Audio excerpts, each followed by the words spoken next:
Assalamualaikum and good evening. So can you hear my voice?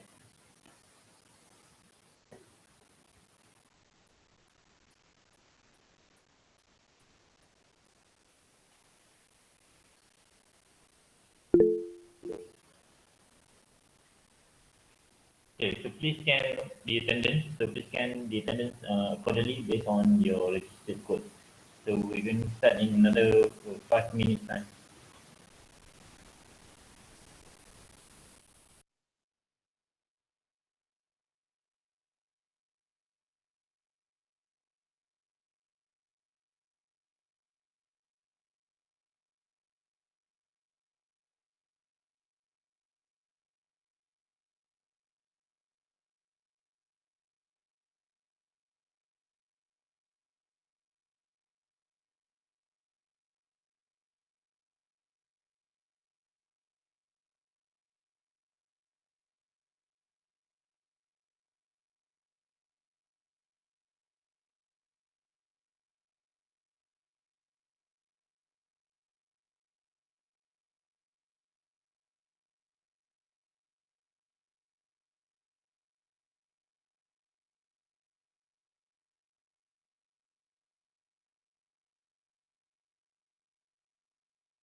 Okay, I already shared with you the notes on the seventh topic, which is on suspension. So please download it and go through it for a while.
Betul.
Okay, for those who just joining, so please can you attend me because I'm about to disable the code now.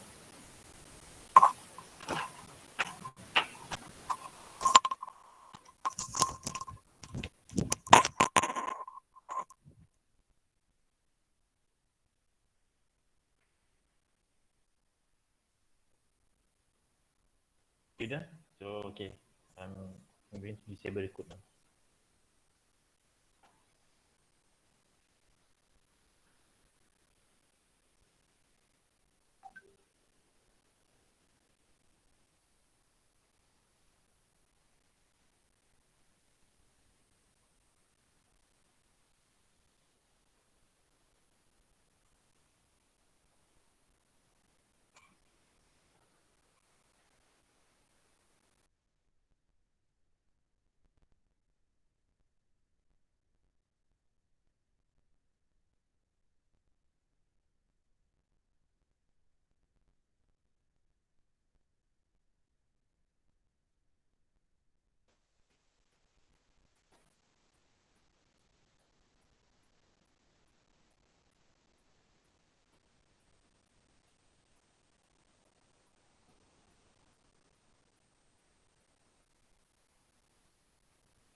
Okay.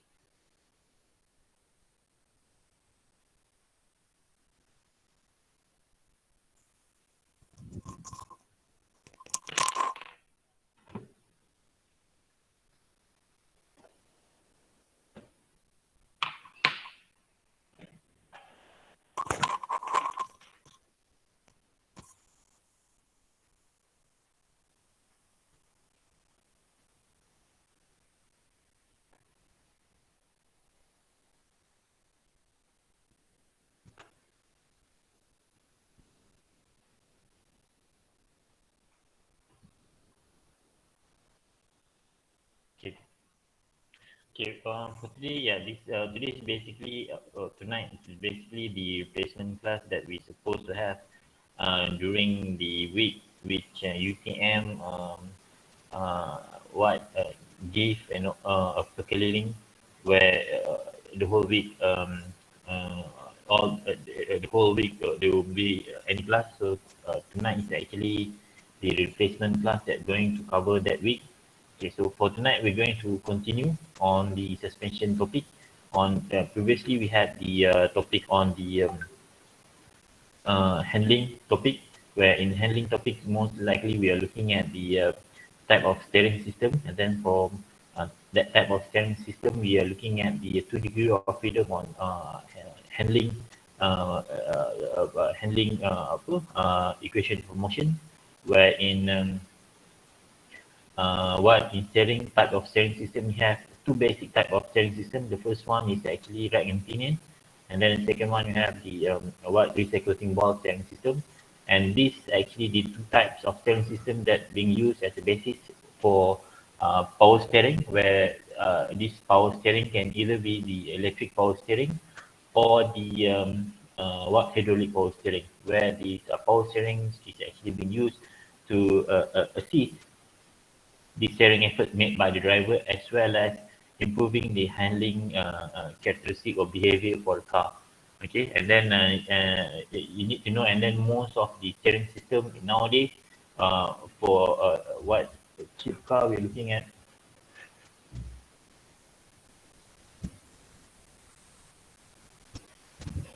Yeah, for a cheap car, usually you're going to have a rack and pinion steering system, which the one or the one typical steering system for cheap car. For example, the steering system that we have in Poldo Kancil, and then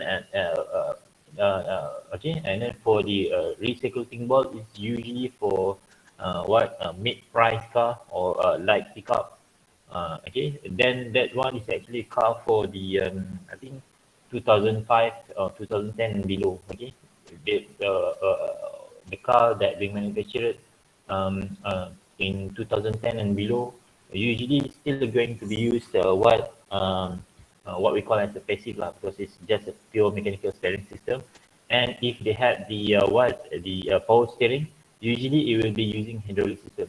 Okay, and nowadays in the era of the electric vehicle and autonomous vehicle, usually the steering system we still using what it can be rack and pinion and recirculating ball steering system. It's just that for the mode of power steering, manufacturers prefer to use electrical motor to assist the driver steering effort. Okay, it's just that for the um, it's just that for some steering system, usually for concept car, they don't use either the uh, uh, apa rack and pinion steering or the recirculating. Usually they're going to use drive-by-wire steering system. So meaning that you have it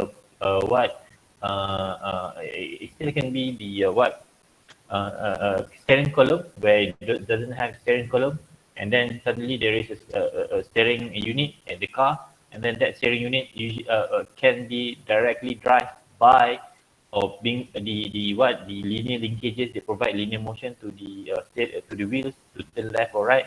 That one will be 100% actuated by electrical motor, with the signal for the electrical motor being controlled or being given by the steering directly. For that one is actually for concept car, but not for practical application. But for practical application for the car manufactured by the OEM, they're still going to use rack and pinion steering unit or reciprocating ball steering unit. It's just that it will be assisted by the electrical unit. And then the reason they prefer that one is nowadays they prefer to have controllability if that vehicle or that unit if they want to use that unit as electric vehicle conversion, or they want to convert that one to autonomous vehicle. Okay, for example, we have nowadays the manufacturers start to use they want also get called as steer by wire. It's just not that pure that as in the concept car.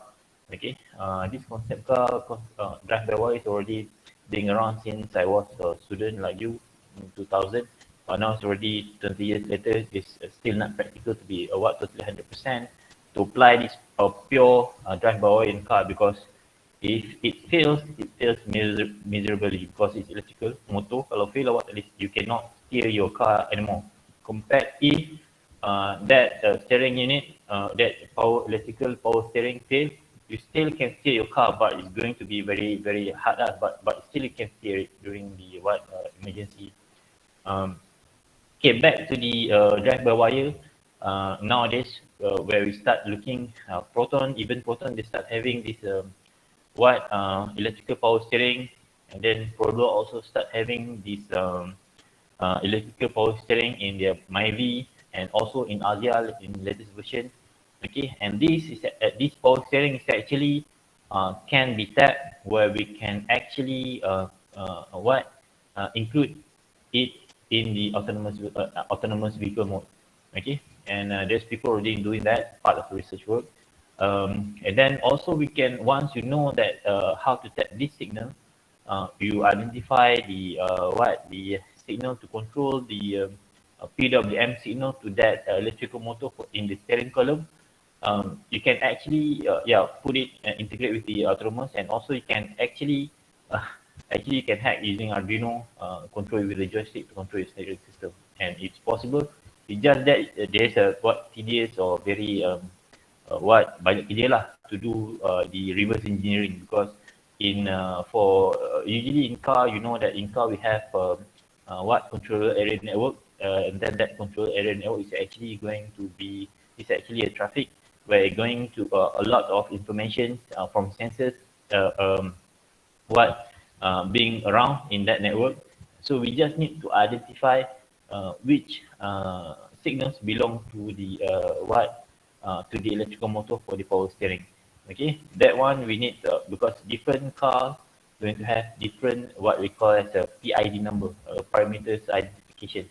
Okay, PID. So if you check in your for CAN, so basically they are a standard PID numbers. So for example, in ECU for engine, there is a PID number for oxygen sensor, brake total, what your tachometer, speed sensor, and that is for standard parameters. There's going to be a standard PID, okay, or parameter identification for this sensor, and The only thing you can do for that standard parameter is just being able to take it out and monitor the data lah. Okay, and then you can do actually nowadays in with what Arduino, and you just need to read the or have the CAN connector, and then connect it with the Arduino. If there's a standard code for Arduino, you can actually extract the data for the standard PID. Okay, we go back to the PID for the steering system. That PID is not available on the standard one. It's actually in a hidden layer, and usually we need a special adapter, and then we need a special software to reverse engineering that code for the PID, for the steering system. And once you know that PID, you can actually control the steering system, the drive-by-wire steering system, even in Produa or in Asia, using Arduino. Using Arduino and connect it with the joystick. Because right now, I think in Malaysia, there's someone or student did reverse engineering using Produa Asia for the autonomous vehicle, but that guy just integrate the DIY kit for autonomous vehicle. Maybe later on you can check on your own. What the I think the DIY kit for autonomous vehicle from US known as in Comma I. Okay, Comma I. So, but that one's too universal. So they only cover for the Japan car and US car, but not for Produa Asia.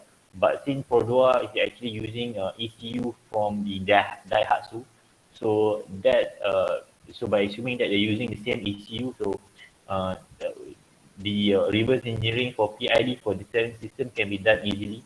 So I think you can check in YouTube where there's a guy doing the autopilot using the Comma I DIY kit using Produa Asia. Okay, that have been done. So that's the what nowadays the even though the drive-by-wire concept already being introduced 30 years back, the technology only started to being introduced or being commercialized just lately. Okay, now so expect in another 20 years time or 10 years time, 20 years time during your time. So there is going to be a lot more of advanced technology that will be around. Okay, right now it's just a concept. It's just what nobody could afford it. But believe me, another 10 of in another 10 years, 20 years is going to be a standard and it's going to be everybody is going to be can buy it. Okay. Okay, back to this suspension system. Sama lah. So for suspension system, 20 years back, semi-active suspension, fully active suspension is just a concept. It's too costly to be implied in a commercial vehicle. Now it's already being implied. It just started to being commercialized and being made available for the market. I think um, uh, Audi already been using the semi-active suspension. Uh, and then available in Malaysia also. I think I heard the Toyota Camry also going to be used the semi-active suspension system. So these are the concept of advanced suspension system that already being introduced during my time as a student. Okay, now they start to release it to the market because they managed to get the cost for the productions low because nowadays the technology expands, so they can reduce that one. Okay, now back to the suspension system. So basically, for the suspension system, it consists of spring. Okay, usually for suspension system, it consists of spring, damper, and linkages that connect a vehicle to its wheels. So basically, when we talk of suspension, usually we're going to see spring and damper, but it's a lot more for the suspension. Usually, the suspension is more related to the Armstrong mesh. I hope you still remember what is being defined as Armstrong mesh and Sprung mesh. And then linkages of the that we use in suspension system also part of the suspension because that one also going to affect the performance of your handling at the, or handling which is cornering or excessive driving maneuvers on the road. Okay, there's a difference between we have several types of suspension system, but the most common suspension type that we have is for front we have the McPherson.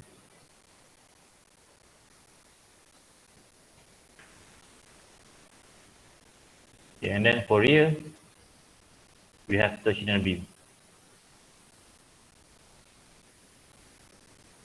This is the most common suspension type available in the car, not because of what is cheap. It's also what it's also in terms of performance is acceptable because it's not that bad compared to the what other suspension. But usually for Japan car, they actually don't. The manufacturers actually do not want to spend a lot of cost in suspension type. Usually the cost for the suspension is just 10% from the overall cost in developing the car. So if they want to include a high-end suspension, they need to make sure that the car actually is about to be set at a very high price. But for passenger vehicle, that one is actually impossible. So that's why most, if you take a look in cars in Malaysia, usually most of it they're just going to use this one for passenger car, not for MPV ke SUV. For passenger car, for sedan car, usually type of suspension is just McPherson strut and torsional beam. Where in McPherson strut, if you take a look, it's just one piece of shock absorber with a spring with it being attached together. But for torsional beam, you can see that the spring and the damper in two different units. When if you take a look down under your car, so you can see that for rear axle, there's going to be a spring sitting on its own, and then there's another shock absorber sitting on its own. So there's a beam actually going to add additional torsional or a spring stiffness to the rear suspension. Okay. Okay, the main function of the suspension, the first one is to provide vertical compliance so that the wheel can follow uneven road.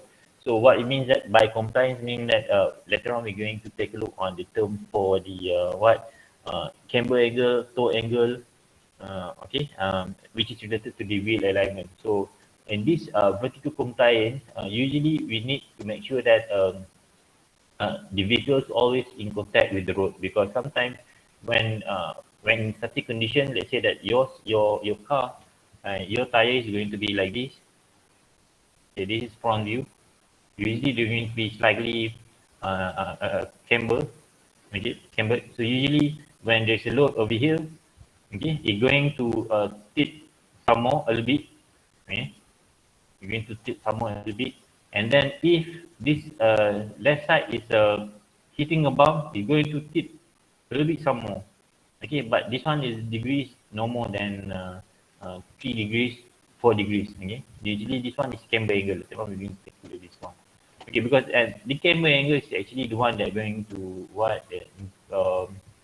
affect your track width. Okay, track width over here, because previously we already see the equation of lateral transfer, where the part of the function of that lateral load transfer equation is this one, SSF. Okay, so meaning that if you have more SSF, this is higher because of the suspension point. Okay, so meaning that you're going to have a less load transfer. So that's why you see most of the high-end cars, for example, Porsche, and then high-end sports car, they tend to have a bigger track width. Okay, the one of the reasons is this one, to have to reduce the lateral load transfer during corner. Okay, that's the main function. But for us, we cannot have that. For passenger vehicle, we cannot have that. And then the only way that for us to have the wider SSF or this one dia punya suspension punya distance is during kalau ada corner ataupun ada additional weight, so kita the car or the wheel going to tilt a little bit more, adding up dia punya more distance between the wheel, increasing a little bit of track width. So that one will provide stability to the car. So that's why if you take a look at some cars that being modified, apa yang macam kereta yang mengengkang kan, okay, so that's one the purpose, but it's not that practical lah. That one's too excessive, because too excessive also cannot because it's going to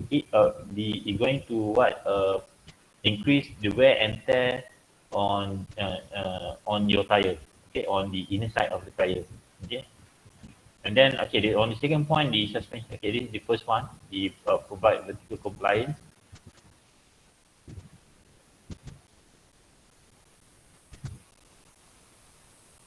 Okay, and then the second one is to maintain wheels in proper steer and camber attitude. This is the dia punya suspension function. And then to react to control forces produced by the tire, longitudinal, lateral, and driving forces. Because in apa? Okay, this is your this is your wheel slightly. So this is your wheel knuckle, and usually there's a lower arm, and then on lower arm we have point for McPherson strut. This one I'm talking for the front suspension. Okay, this is your suspension strut, and then there's where we put the bolt at the suspension strut, and over here we have the suspension tower used to mount the upper part of the what strut. Okay, so if you talk about this one, if you don't have this kind of configuration, usually, for example, if you take a look at the um, macam apa, three cycle suspension system design, or let's say macam apa, no, yeah, I can say in backhoe lah. Okay, backhoe, where in backhoe we don't have suspension system. Okay, this is your backhoe, and then this is the front. Okay, this is the front scoop, and then this is the rear apa dia punya yang ni lah. Okay, so this is your backhoe. The backhoe or the apa kata backhoe apa? Dalam bahasa Inggeris apa? Anybody?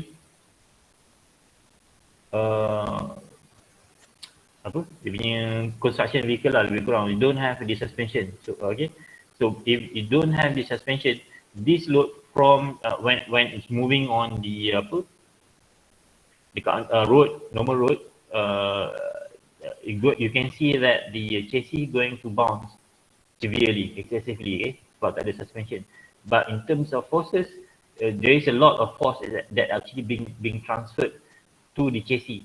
And if you take a look at the chassis of this backhoe, usually it being made from very thick beam. It's not the sheet metal like a vehicle. That because the purpose is to absorb this shock from the road while it's moving, as well as when it's doing the construction work. Okay, that one's okay lah. But this one cannot be done on the passenger vehicle where when the type of the construction is the monocoque, where the chassis being made from the stem metal sheet. Because that one, if you don't have the suspension, that there's some linkages, and then there's only being connected straight to your chassis without the shock absorber spring. The forces, reaction forces when you move, even though that it's going to be your tire is going to bounce a bit because of your tire acting as like a spring. If you don't have the suspension, the first one, the contact going to lose. We're going to lose the contact when it bounce on any road irregularities such as rock, and then at that time the load going to be transferred directly to your chassis. Okay, and then over time it can cause your chassis point, the contact point with these linkages, it can cause your chassis to tear up. Okay, itu yang, so that's why another reason why you're having this suspension of spring and damper to absorb the shock of forces produced from the road interaction. Okay, this one is for vertical, and also this longitudinal that one is for during longitudinal. This one is referring to the load transfer load transfer which exists during braking. So if you can imagine, when we are braking, or especially hard braking, we can feel that our car going to dive a little bit, meaning that it's like the front car going to be lowered, while the rear side of the car going to be lifted a bit. So during that one, they say lateral load transfer from rear to the back, from rear side to the front side of the vehicle. Okay, if you don't have the suspension, you just have just a simple link or whatever or solid link. So over time, it can cause the metal sheet at the chassis to tear up. Okay, and then same goes for the lateral and driving forces. Okay, so for lateral this one, so whenever we are for our car to be able to take turn during corner, so ideally there must be some kind of force that pulling that car on the sideways. Okay, so kalau saya nak tengok ni, dia akan adalah in this direction. Yeah.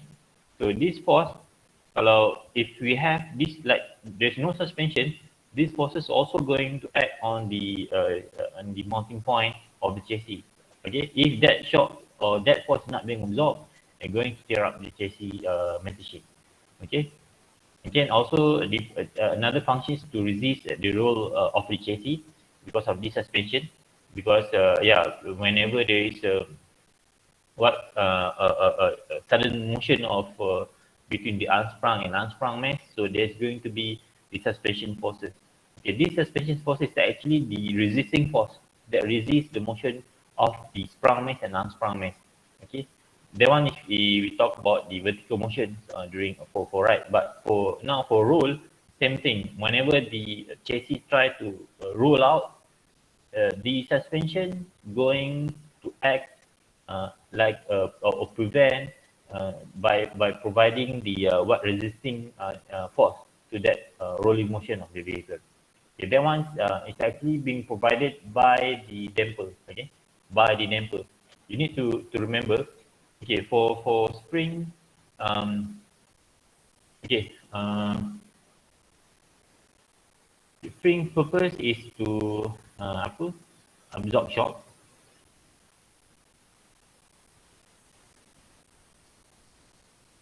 And then for the damper function is to prevent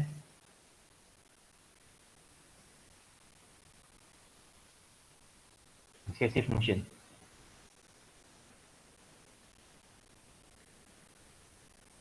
To prevent excessive motion of the spring. Okay, like the one that you learn during your vibration subject, where you learn about 1 degree of freedom of spring mass system.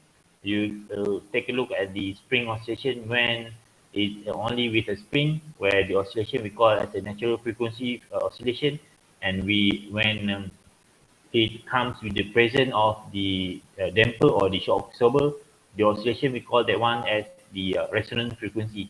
Okay, where in resonant frequency we have the presence of the damper, and you can see that the result where you study about the underdamp apa dia punya okay, epsilon of more than 1, epsilon equal to 1, epsilon equal to less than 1. Less than 1, zeta is we have the underdamp underdamp damping, or more than 1 we have overdamp, and then equal to 1 we have the where we have the ideal damping, where you're just going to have the overshoot is not going to be that excessive. Okay, if you still remember that one. So that what you learn in your vibration subject is actually being applied in real world, which is in car, which is for the suspension system. Okay, any questions so far? Okay, and then of course the fifth one is to keep tires in contact with the road with a minimal load variation lah yang saya cakap tadi. So any question on this suspension function? No, doctor. Okay. So this is actually the main function of the suspension. Okay, and then when it comes to and practically when they prefer for suspension modifications. Okay, I would like to talk about the suspension modification. Okay, usually when people buy a car, they would like to modify their suspension system. Okay, usually type of modification they're going to use is that they're going to lower down the suspension system. Okay, there are two ways of doing it. The first one, either they buy a short, what we call a aftermarket part, okay, for spring and damper. If they buy that aftermarket spring, usually that aftermarket springs already comes in a short short line, okay. Okay, when they install in the car, of course your car is going to look lower lah. In terms of aesthetic appearance, it's going to look good. But in terms of performance, in terms of ride performance, you're going to feel bumpy because your suspension now is actually in very hard setting. It's only good or give you benefit during excessive maneuver of the car. So meaning that if you are kind of doing drifting or like to take corner at very high speed, so that kind of hard suspension settings is nice lah. And then usually is going to be demonstrated in short length of aftermarket spring. Okay, the second one what you can do is that people usually going to cut the original spring. Okay, let's say that okay yeah, so padam lah.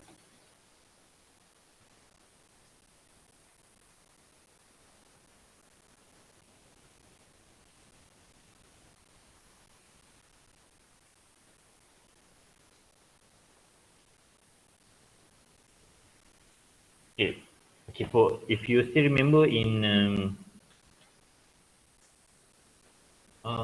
where I think you've been introduced to the spin equation and damping uh, equation in during your your dynamic subject or vibration subject. Can you still remember dynamic ke vibration subject? The equation for spring and damper. Oh, I think during your vibration subject when you learn 1 degree apa 1 degree of freedom of spring and mass system. Okay, typically the characteristic of the spring is like this F and X, and that time you learn about this one is we call as a linear lah relationship, linear spring characteristic. If we call it as linear, so this is the characteristic. So we're going to have a straight line for spring characteristic. So that's why you can use a K for spring. But in real life or in actual spring characteristic is not. It's using a non-linear characteristic, which is sometimes going to look like this. Okay, sometimes it can look like this, or it can look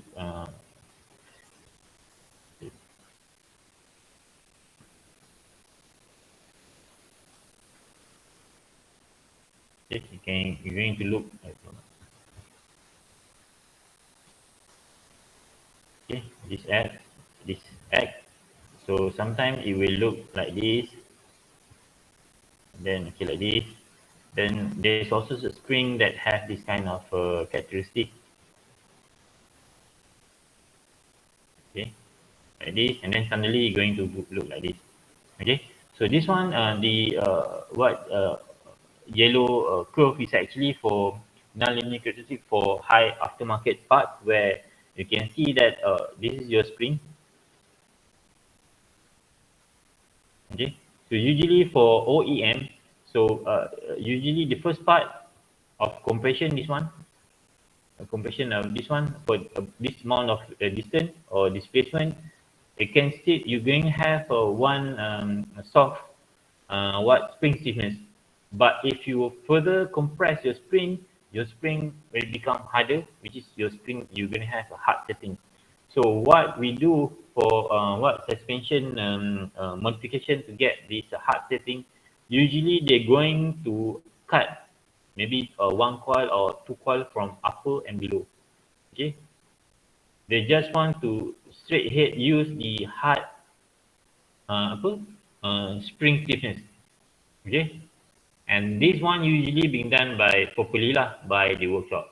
Okay, the reason why they do the suspension cut other than the the reason yeah, the first reason to do the spring cut is to get a lower lower chassis, and then once you did the cutting of the spring, you're going to feel that your suspension is going to be a little bit hard. You're going to, when you ride on a car, normal car, it's going to be a bit bumpy because yeah, even though there is a normal road, because your suspension is now it's acting approximately as if there is no spring at all.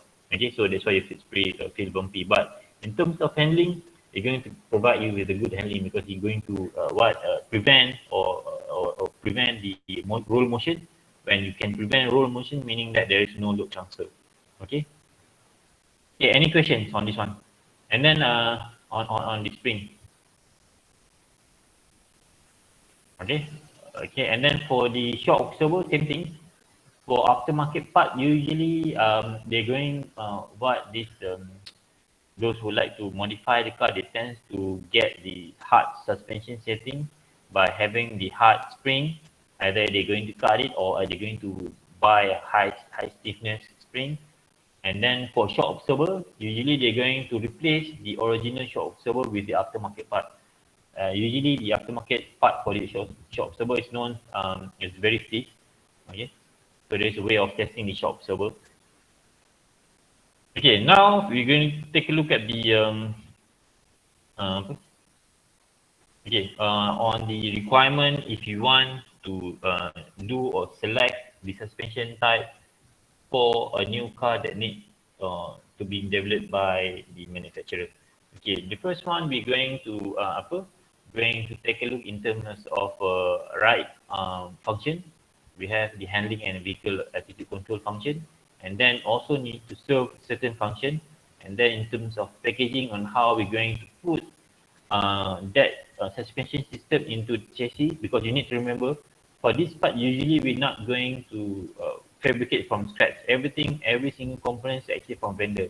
So it's up to the engineers at the Proton to package it in their chassis or in the new wheel housing dekat kereta tu.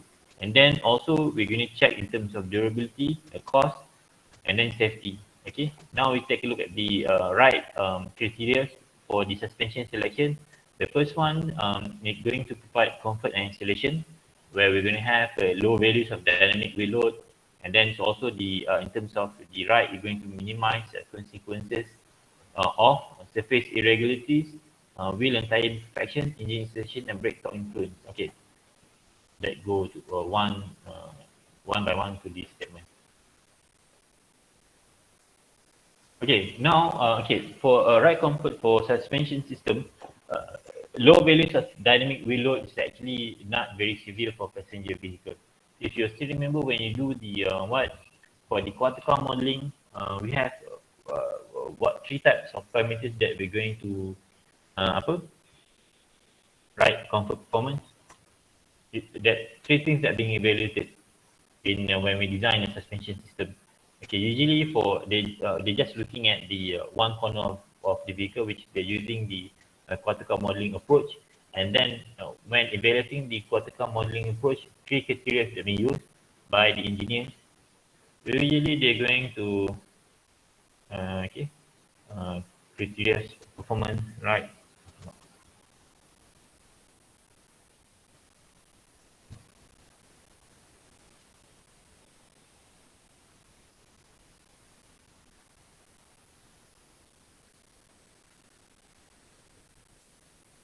Okay.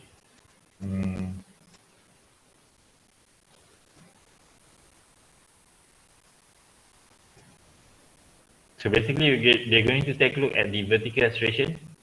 They're going to take a look at the relative velocity between the sprung and unsprung, and then they're going to take a look at the tire dynamic loading. Tire dynamic loading. Okay, so meaning that when you this one applies to the other type of modeling where for the studied suspension system when being introduced with the road input, the first one we should expect is that for ideal case we would like to have the vertical acceleration is going to be low as possible. Okay, so meaning that by perspective when you hit the bump, you won't feel that you're hitting the bump because usually you just hear mesin langgar bump tu bunyi boom. Okay, just a video. And then you tak terasa kejut masa tu. Itu vertical acceleration. Ideally, we would like to have a low vertical acceleration. Yeah.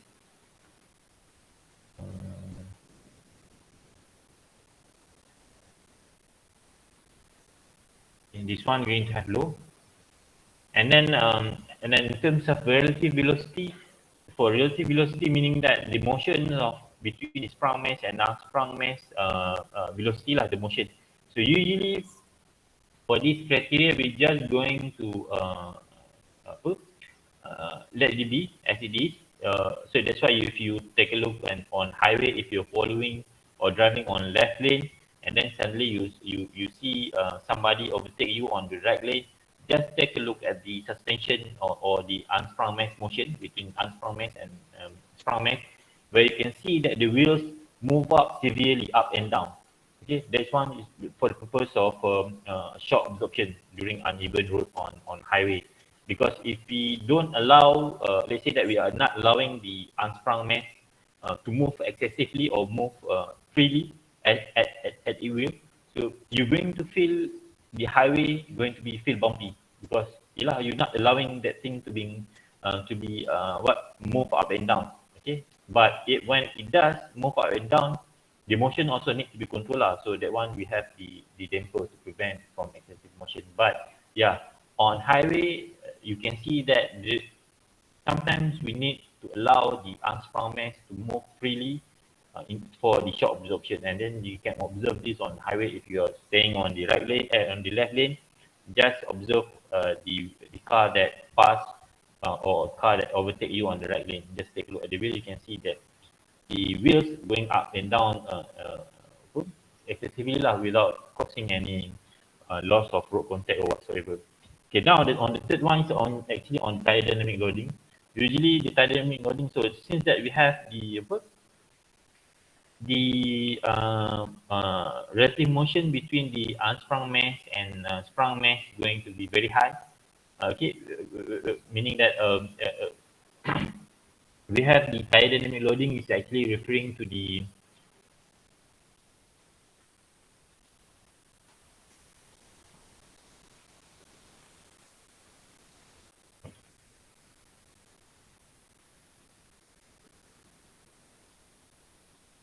okay, tire dynamic loading is actually referring to your tire force.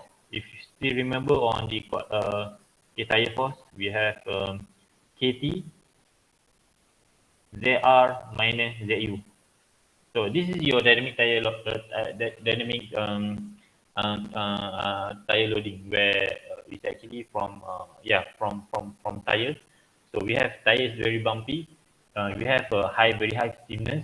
So if you have a low motion of ZR and ZU, so basically we have low tire dynamic loading. But usually if you have this one, yep, F equal to this one, this tire dynamic loading, and usually for passenger vehicle, this tire dynamic loading is not very severe and it's not going to cause you road damage. But when it comes to the commercial vehicle for big lorry, okay, we have this tire dynamic loading, the same equation. It's just that the the suspension of the lorry is for commercial vehicle because we have the unsprung mass. Yeah. Okay, so we have the unsprung mass moving up and down very severe. So if you okay, this one is another one, and then another one is we can also relate this one to the FT equal to MA. Okay, this MA is actually came from the DDT of your ZU. Okay, usually for if you take a look on the commercial vehicle, for the unsprung mass it has a very the wheel itself is very heavy plus the axle wheel. So that's why whenever there is a motion, the high impact tire loading is going to ruin the road surface. So if you take a look, so that's why most of the commercial vehicles been running on the common there's a common route for that commercial vehicle to go. For example, in Pelabuhan Kelang, dekat Pelabuhan Tanjung Pelepas kan, that road is actually commonly be used by commercial vehicles. You can see that there's a lot of road damage on the surface. Okay, banyak lubang macam kena bom. Okay, that's because of this one. Okay, of FT. Okay, ini dia punya tire loading. And then second one is this equation, F equal to MA, which A is actually the acceleration due to the unsprung mass motion. Okay, you need to remember that. And then these two term sama lah. So nanti kalau awak nak samakan, kita boleh katakan sama macam ni lah. KT to ZR minus ZU. So you're going to be equal like this one. Okay. So you go to MA but this A is actually A of your unsprung mass. Okay. Okay, that one. Okay, now the third one term is to minimize consequences of surface irregularities. Like I told you that the spring is the one that is going to absorb the shock of the road irregularities, while the damper function is to prevent excessive motions of the spring when it absorbs the shock. Okay, usually, okay, let's say that this is your spring without damper. When spring without damper, this one you can check yourself with the your Kotka model. If your suspension system don't have the shock absorber, just spring. Whenever you provide road input, your oscillation is going to be like this. Okay, but with a spring, it's just going to bounce a little bit and then it will settle. Yeah, after that within few seconds. It depends on your under dam setting or over dam setting, or if your zeta equal to 1. So that one you can tune. Okay. And then wheel and tire imperfections. So it's going to minimize consequences of this one, referring to the, because whenever we do the suspension packaging, the engineers, let's say the proton engineers, they're going to check for the camber angle, because the camber angle going to affect camber angle and toe is going to affect your wear and tear of your tire. Okay, even though that it's been set by the manufacturer. Usually this camber angle and toe angle is going to akan lari lah. So that's why we need to do wheel alignment for a car from time to time lah. Usually within 3 months once, or you feel usually the most bold test that we have is just when you're driving, just let your steering for a while and see if your car can maintain in straight line or not. If it tends to move to left or right, meaning that your camber and your toe, your toe is not good. Okay, your toe already lari lah. So you need to go hand for wheel alignment and if necessary wheel balancing. Okay, usually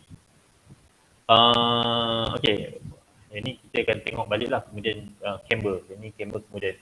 Okay, and then also the suspension also going to reduce the engine excitation and rock torque influence. Ini engine excitations because we know that your engine is actually vibrating, and then that vibration is also going to be absorbed by the engine mounting. Okay, by engine mounting, but somehow some of vibration might be passed throughout the chassis, and then will go to the spring, and then the spring going to the suspension, and then will go back. Dia macam ada being what we call as transferability. So whenever one part of your car vibrates, the other side of the car also going to feel it if you don't have proper mounting system, or if your chassis is or the metal sheet used is too thin. Because the way in reducing vibrations, we have two ways commonly, or by one have mounting system, or second one use a sturdy material or thick metal sheet. Okay, you can see that compared if you have 1 mm of metal sheet, and then you have 5 mm of metal sheet, and then you take that 1 mm of metal sheet, you try to shake it with your hand and see how it wobbles, and just take 5 mm metal sheet and shake it with your hand and see how it wobbles. Okay, the one with the thin metal sheet, the 1 mm metal sheet, is going to wobble a lot.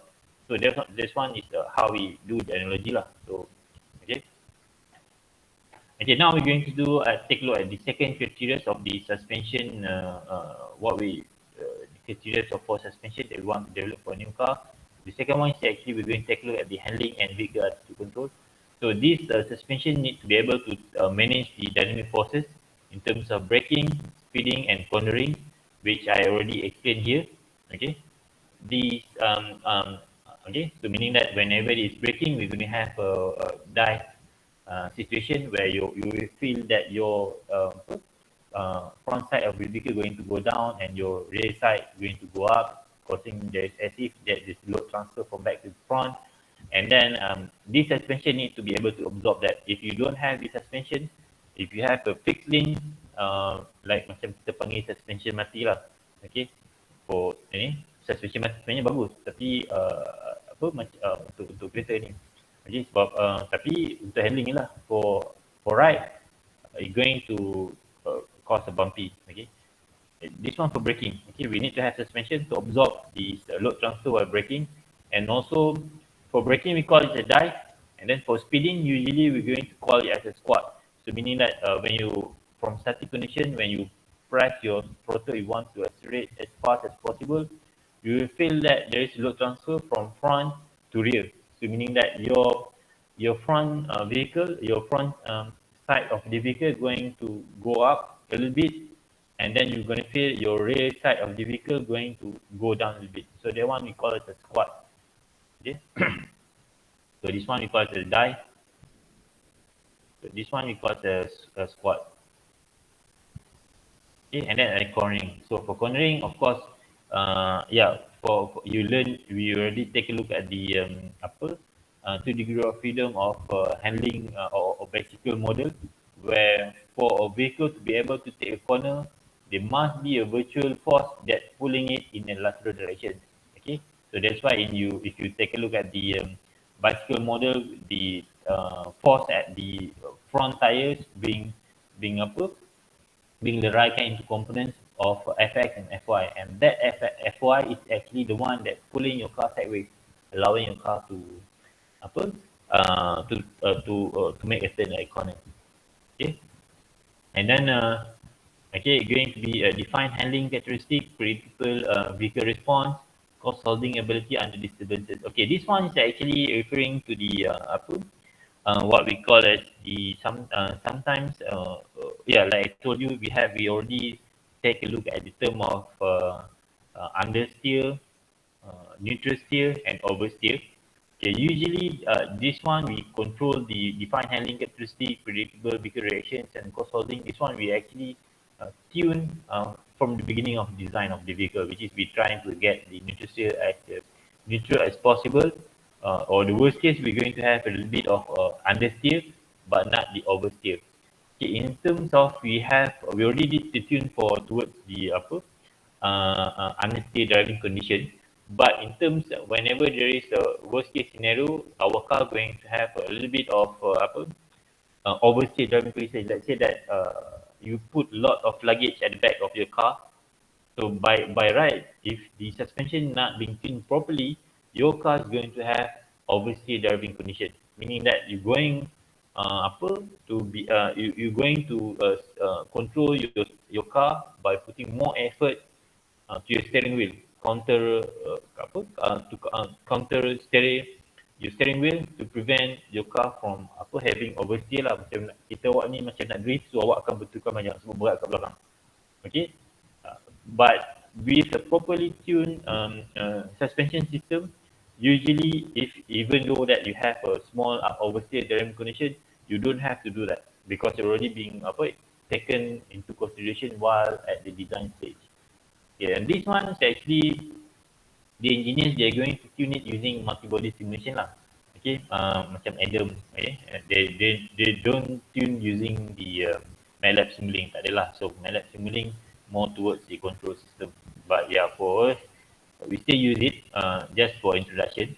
Okay, but usually for multi-body simulation, so the engineers going to model the whole like this one, CAD model in this simulation, and then just run it because the software itself going to generate the equation of motion, and then calculate the observe or the response that you want to observe. Okay. And also next criteria is that the steering system also can provide a steer axle and driven axle. So this one to make to simplify the component lah, like the one that you learn in kalau awak belajar dalam design yang di kelas sehari design to manufacture kan. Okay, this one the reason lah, takkanlah kita nak buat dua sistem yang berbeza untuk steering, and then macam mana nak pegang jet steering selain daripada suspension system. And if we're able to do that, it's going to involve lots of components, which is not good. Okay, because the car itself already have a lot of components, and then you will have to add some more. So So basically, we're going to do apa? Like throwing two birds with one stone lah. So meaning that if you want to design suspension system for front axle, make sure that steering macam dekat sini, this is the uh,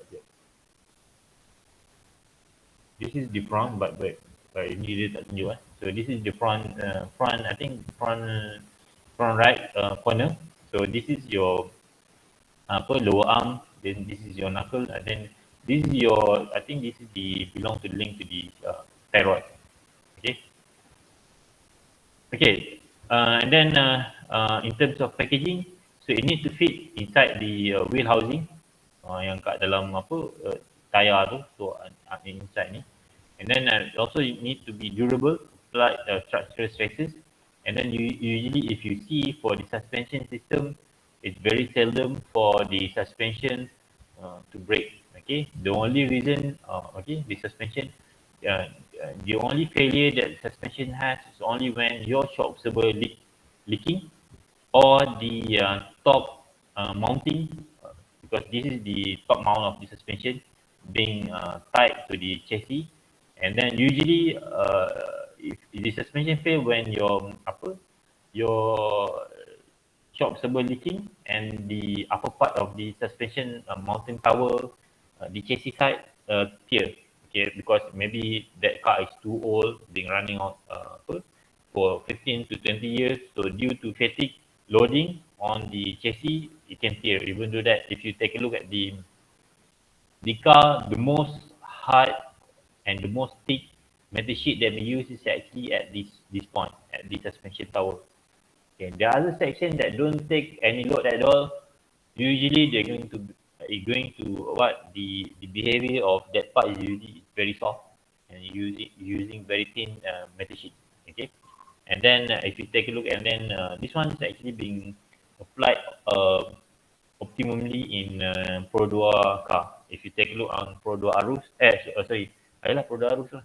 Okay, at the if you take a look at the oil dia punya fuel tank cover, yang dia punya pintu tu, fuel tank door tu, tengok dia punya penutup tu memang it's very soft. Okay, because the purpose is just to cover the dia punya fuel opening only. So very soft. So meaning that you can even bend it with your hand, but you don't do it lah, because ini kalau senang, meaning that one easily can be bended lah.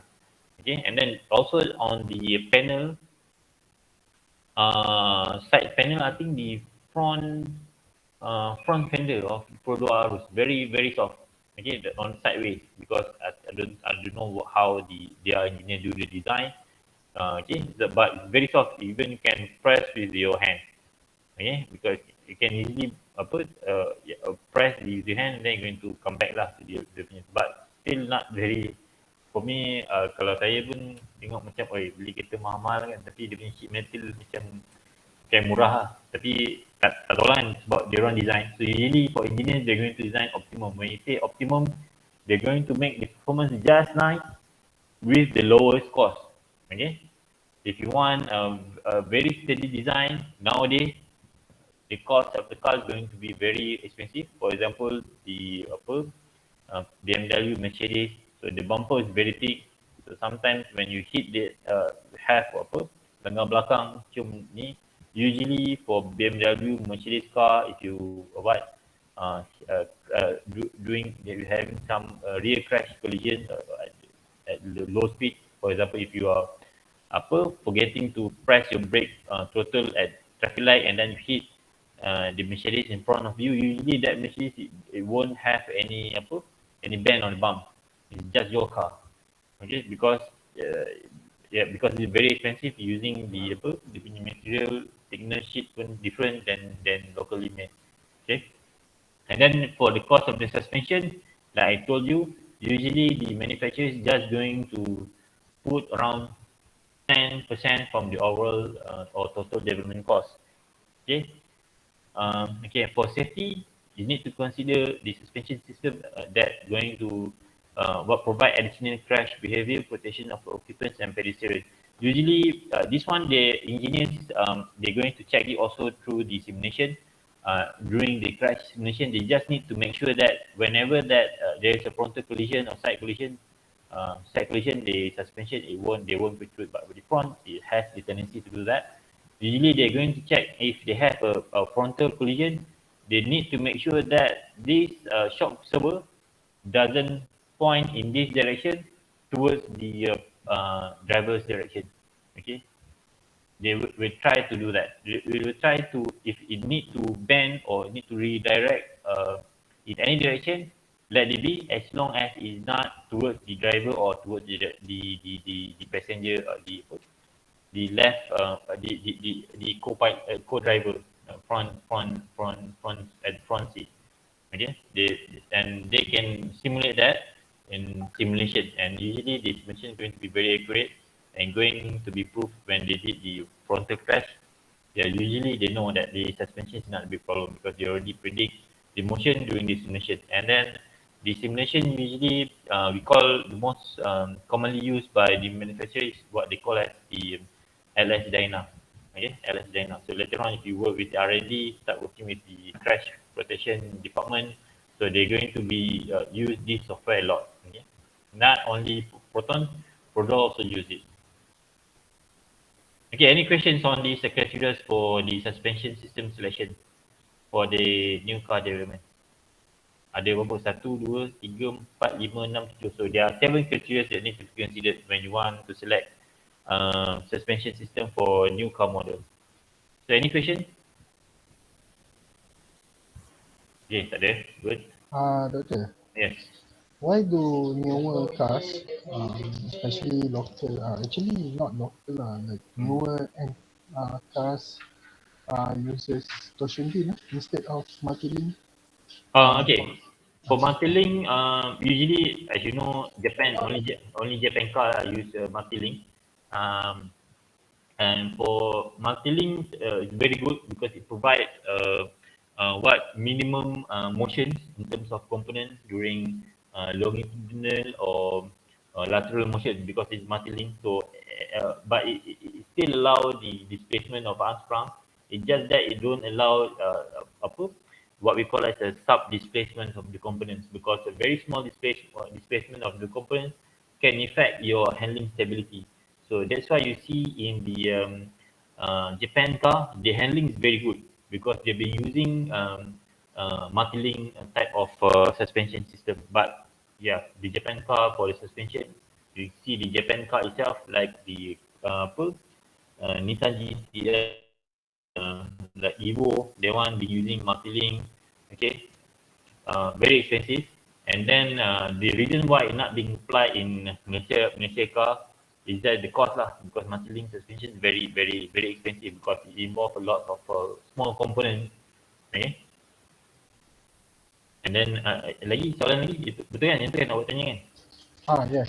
Sebab Okay. saya perasan macam contoh Persona, yang the one yang daripada generation Gen 2 tu dia pakai multi-link untuk belakang, tapi yang baru ni yang based from Iris dia pakai Torsional beam. torsion, yes. Yeah, because torsional multi-link is known for performance, but the cost lah.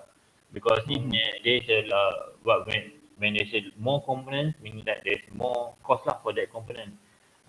Just now, like I told you, for manufacturers, they're always going to design for optimum performance with the lowest cost, meaning that they just want to have just enough performance, not too excessive performance, with the lowest cost. Okay, kalau awak nak, if you want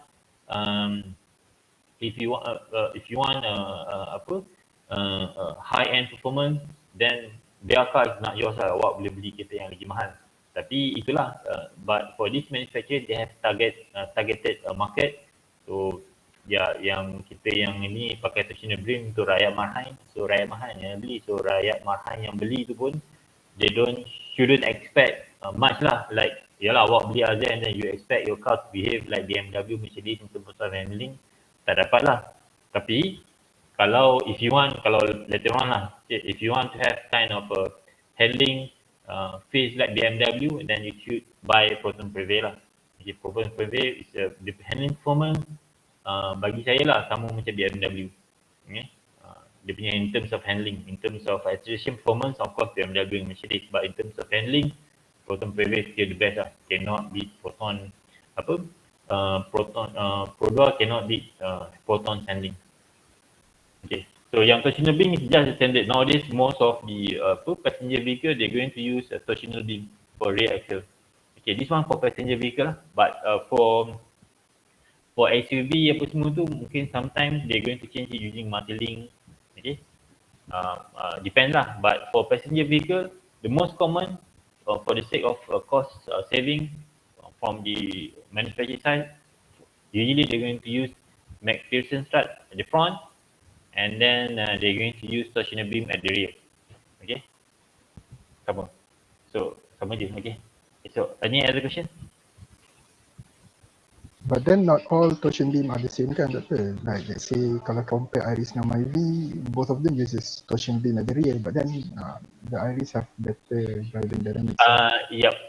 Itu yang saya cakap. Proton, okay. Proton dengan Produa, Proton still best in dua that dia punya yang awak nampak ni sistem sama kan. For front axle they're using McPherson strut, and the rear they're using torsional beam. You need to remember, Proton engineer they have skills of doing the suspension tuning. They got it from Lotus. Okay, what I meant by suspension tuning is that they don't just simply select a proper value for spring and then proper value for shock absorber. No, they do more than that, because yang awak belajar dalam kelas ni saya cakap suspension tuning of spring and shock absorber, right? That one's only for comfort. But in this class, I didn't show you how to do the tuning for handling performance. Okay, for handling tuning, you cannot do it using mathematical modeling using MATLAB tuning. You need to do it using multi-body simulation. Okay, meaning that yang tadilah saya cakap the whole CAD model be put in a simulation. Okay, and then they just run. And then during the tuning, is that what they do is that they call as just one parameter, which they call as the hard point. So hard point is actually referring to the where that they're going to place the contact point between the suspension point, top mount at the chassis. So that's the hard point, because the where you place it is going to determine your camber angle, is going to determine your toe angle. So that is actually the one that being tuned by the Proton engineer. Okay, so this one in terms of suspension performance that contribute to handling lah. Then the second one, during the handling tuning, the Proton engineer also take a look at the tuning of the steering system. The steering system is just not simply masukkan parameters from or components from the vendors. Like in previous class, I did mention to you the vendors already have their catalog of steering. It's just that if Proton engineer, when they want to put that steering unit in the car, they're going to check the gear ratio with because that design or the steering rack which already being once being produced by that manufacturer is just only for other models, but not for new model that are going to be developed. So this steering rack, it needs to be tuned to fit the general geometry for the car, which is for new track width and then new wheelbase. Because as you learn, this track width and this track wheelbase, it's actually if you take a look at the kita punya bicycle model, because it actually can affect the turning radius or so whatever. So Proton engineer going to make sure that going to make sure that the tuning of the steering system being done properly as well, and this being done inside the multi-body simulation. Okay, so that's why kalau macam a good handling performance actually being tuned at simulation stage, they've been using this multi-body simulation software.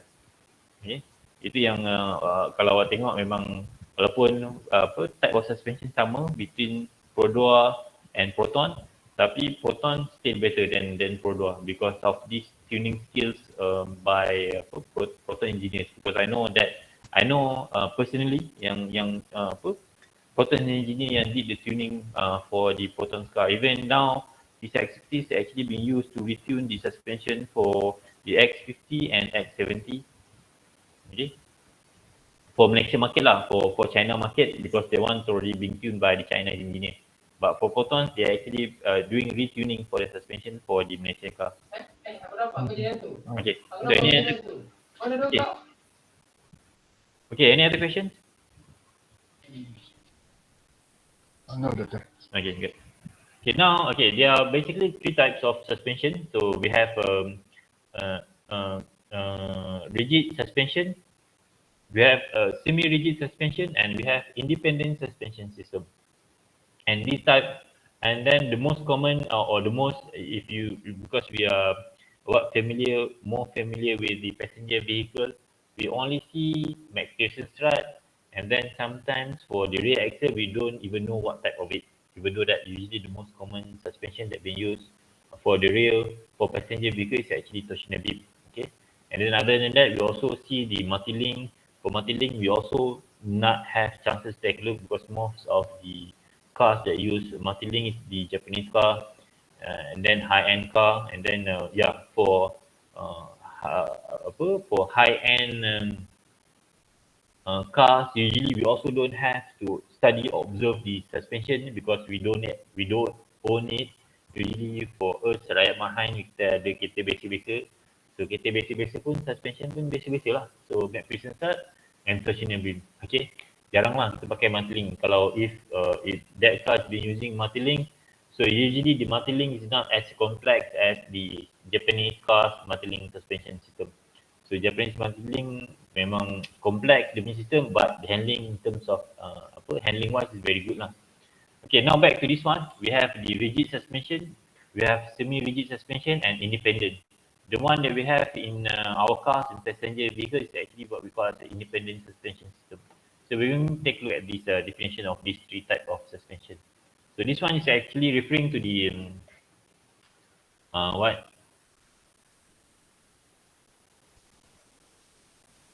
This one is a passive, passive suspension.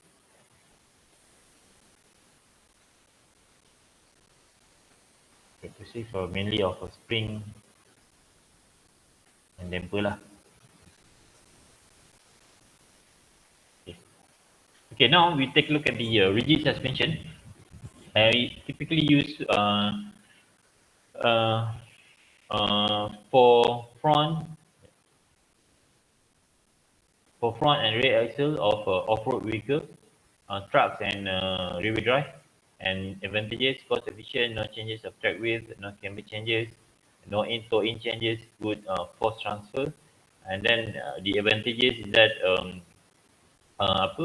high unsprung mass, large amount of space required, high building expenditure, with high maintenance performance, and then has good kinematic and elastic is expanded. No independent wheel position. So this type of suspension we call the rigid suspension is that whenever one side of the vehicle move, okay, contohnya lah, okay, let's say that this side of the vehicle move what? Okay, let's say that if this side of the vehicle move, so this one also going to feel the effect of this motion or this one. So meaning that if this one move about this height, so this the effect of this motion, this side motion going to feel like this, a small amount. Okay. Okay. And then also this one usually being used for rigid suspension. This one we call it rigid suspension. Ini kalau banyak, ini awak boleh nampak dekat rear axle, front jarang lah. Usually we selalu nampak for off-road. Off-road pun kadang-kadang nowadays more been using the McPherson. But usually for rear axle going to use be used on the dekat rear axle lah. And then awak boleh nampak ni dekat Toyota Hunter. Okay, Toyota Hunter use this. Okay. And then this one usually memang jarang lah being used in passenger vehicle because of the weight. Because for this one is not only the beam is actually very thick. Okay, very big lah. If you take a look at the passenger vehicle for let's say for Myvi, for rear suspension they'll be using torsional beam. And then that beam is actually the L beam. Awak tengok kat belakang, nanti kalau balik boleh check. Dia punya beam tu L beam. L beam yang apa, macam ni. Dia buat susun macam ni lah, macam tak nampak lah konon-kononnya. Tapi sebenarnya itu L beam saja. Dia buat in this orientation. Dekat untuk suspension MyV. MyV ke apa, dia L beam je. L beam yang biasa kita pakai tu. Ini dia punya torsional beam. Sebab, ialah metal kan, sebab aluminium, steel can act as a beam. So, steel can act as a spring. Okay, ini awak ada belajar dalam apa, subjek finite element kan. So, if in finite element you did learn on how by adding up a metal plate, it can act as a spring. Okay, so that's why you see kalau ini selingan lah. Kalau macam saya kan ada macam leaf spring. Kalau in finite element you learn something apa, ada spring, ada metal sheet, so awak tambah lagi satu metal sheet. Okay, then awak tambah lagi satu metal sheet, and then you do definite manual calculation for spring stiffness. Okay, so this is actually same thing for this one. So any metal going to have its own spring stiffness. Okay, and just that it's going to be depending on the geometry lah. Usually for any kind of shape we don't calculate manually lah. Usually we use FAA software. Okay, we use finite element macam SolidWorks SolidWorks Express Motion. So awak ada shape, awak masukkan material property, run the simulation, so you can get the dia punya stresses. So kalau nak tahu dia punya spring stiffness, awak just letak dia punya load vertically, and then awak boleh estimate lah, plot satu-satu masuk 1K 10 kg, tengok displacement dalam simulation dia berapa, and then you keep on increasing the load on your spring simulation model gradually. Then lepas tu kita boleh plot lah dia punya karakteristik. Okay. Okay, this is actually the symbol for the rigid suspension. So but so basically kalau dalam rigid suspension, okay, another example of rigid suspension is actually for the backhoe tadi. So backhoe kita tak ada suspension, kita ada rigid suspension saja. Tapi the wheels or the tire at the backhoe is actually the one that going to act like a spring. Okay, so that's why if you take a look at the backhoe when move from need to be drive on the normal road, you can see that the suspension is bumpy because of the tires. Okay, tires actually act like a spring, but at the same time there is no shock absorber to prevent that excessive motion of the tire. But yeah, there is no changes of track width, no changes, no camber changes in backhoe, because if you take a look at the tire is just 90 degrees vertical towards the ground. Okay, it's just that they need that during that stability during masa doing some construction work lah, digging up the soil. Okay, if you have the tire that are being a little bit being tilted, and then masa you dig the the soil, so meaning that probably that the tire construction it will collapse lah, dia kena at the connection point. So that's why I have 90 degrees of wheel. So that's why we don't have suspension for backhoe or construction vehicle. Okay, now for the we go for the ini yang ini yang example of rigid vehicle lah. So usually for rigid vehicle we don't rigid axle. Okay, rigid axle yang ni lah, usually we have the main characteristic is that we have rigid axle, connect left side and right side the vehicle, and then we have this kind of linkages. And like I told you, usually rigid vehicle kita tak fokus lah. And then in Malaysia memang setahu saya tak ada lah. Usually this kind ini dekat kereta British banyak lah, macam kita macam Jaguar, okay. But they want also old model, new model of nowadays in modern car. Most of it we don't use this rigid type of suspension. Okay, for commercially cars we use McPherson and the torsional beam, which is fall under the independent suspension type. So now for semi-rigid, okay, for semi-rigid usually typically be used in rear axles in vehicle with front drive, which is the passenger vehicle. Like I told you, most of the passenger vehicle in Malaysia for rear axle, they're going to use this one. Okay, semi-rigid suspension system because the rear side of the vehicle, the function is just to need to take the load. The wheel need to hold the rear wheel, so that the wheels can keep on rolling. And then that's it. Because the rear suspension does not affect your lateral behavior. It's just the front axle lead, because the front we have the steering system that used to steer your car. So the rear, we need it just only to absorb the shock, and then that's it. Okay, and then usually for this one,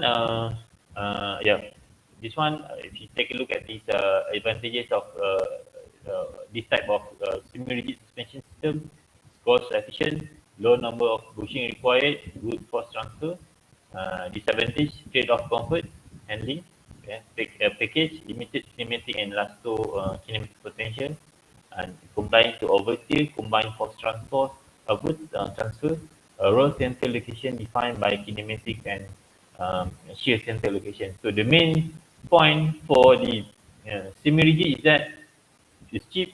So that's why you see it in most of the passenger car in Malaysia. And then the trade-off is that the comfort. Okay, usually if you take a look at the macam comfort lah in four-door car. Okay, four-door car usually the comfort at the rear side is actually a bit bumpy. Kalau ada lama-lama boleh pening kepala. Okay, especially in Beza lah. Okay? So because of this one. Saya tak tahu lah dia Prodo tune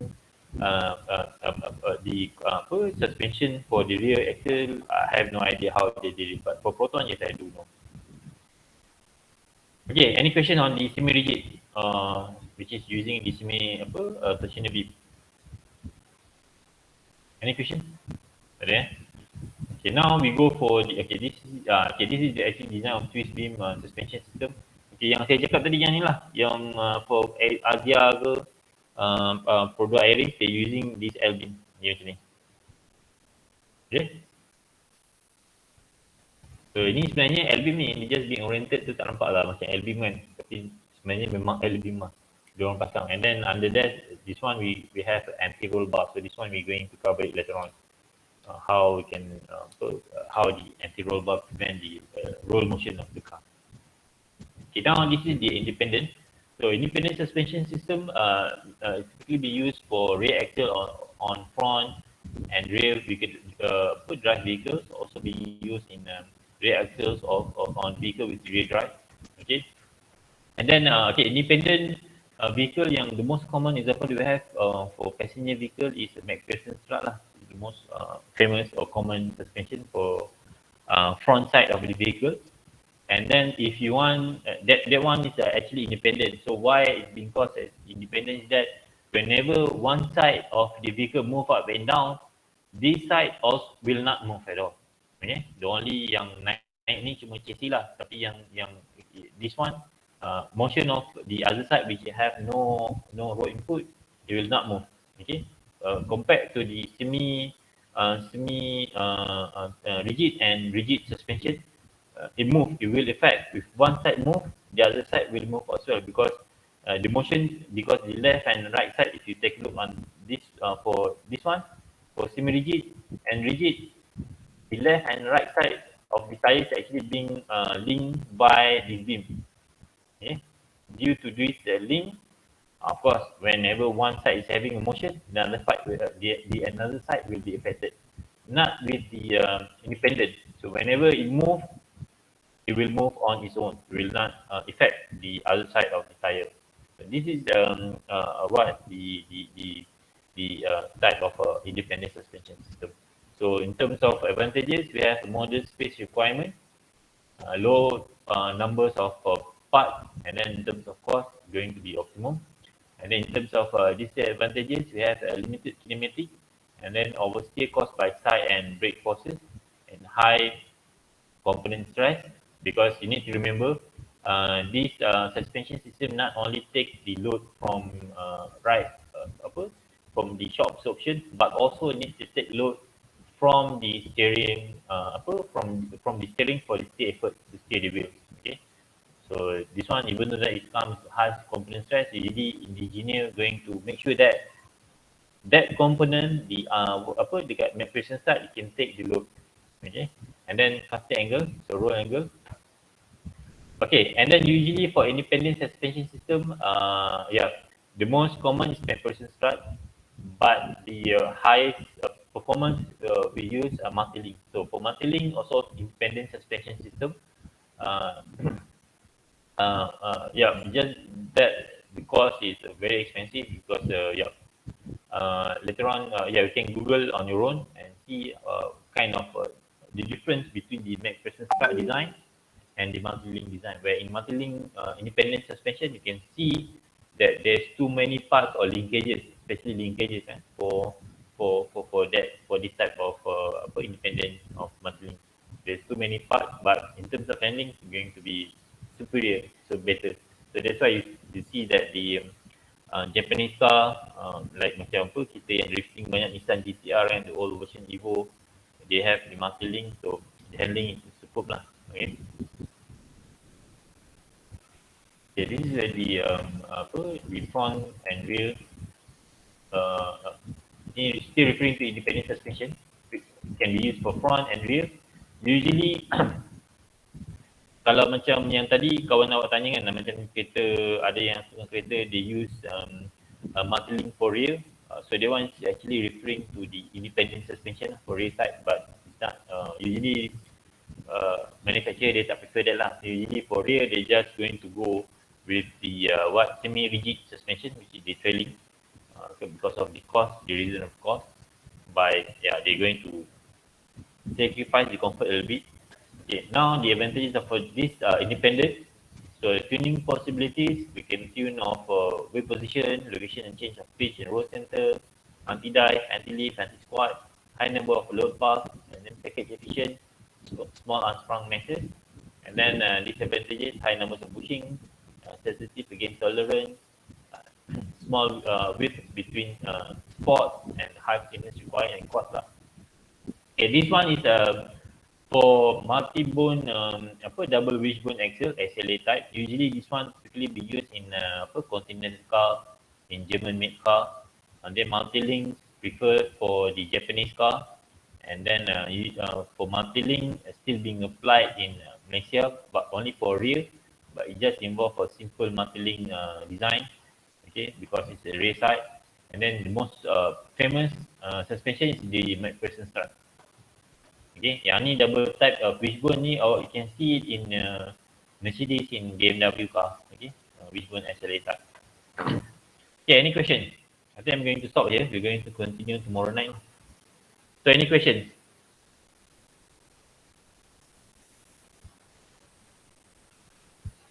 Any questions? No, Doctor. Okay, if no, there is no question, then we can, we will dismiss. We're going to continue tomorrow night at same time. Okay. Okay, if then, Assalamualaikum and good night. So see you tomorrow. Thank you, Doctor. Okay, thank you.